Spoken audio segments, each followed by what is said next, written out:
నిద్రలేని రాత్రులు గడిపిన పార్లమెంట్ సభ్యుడిగా, పార్టీ వర్కింగ్ ప్రెసిడెంట్గా అయినా నేను కక్ష చూపించలేదు అధ్యక్ష. నిజంగానే నేను కక్ష చూపించదలుచుకుంటే మీ కుటుంబంలో ఒక్కరు కూడా బయట ఉండరు అధ్యక్ష. అందరు చెర్లపల్లినే నేను ఎలా ఎన్నికల ముందు చెప్పినట్టు మీకు డబుల్ బెడ్రూమ్ ఇల్లు మీరు పేదలకు కట్టియలే, మీ గ్యారంటీ కట్టిస్తే మీ కుటుంబానికి డబుల్ బెడ్రూమ్ ఇల్లు అని చెప్పుంటే అధ్యక్ష. ఎన్నికల హామీలు అమలు చేయలేదంటుంది కదా అధ్యక్ష.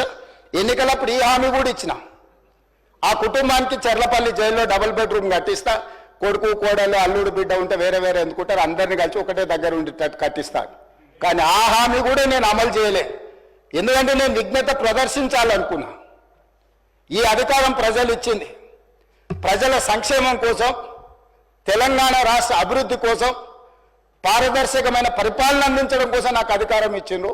ప్రజలు ఇంత పెద్ద అధికారాన్ని, ఇంత పెద్ద బాధ్యతను ఈ వయసులో నాకు అప్పచెప్పింది నా కోపం కోసమో, లేకపోతే నన్ను నా పట్ల వాళ్ళు వ్యవహరించిన విధంగానే వాళ్ళ పట్ల నేను వ్యవహరించడానికి ప్రజలు నాకు అధికారం ఇవ్వలేదని విచక్షణను ఉపయోగించి ఈరోజు కూడా వాళ్ళ మీద ఇంతవరకు అక్రమ కేసులు పెట్టలేదు అధ్యక్ష.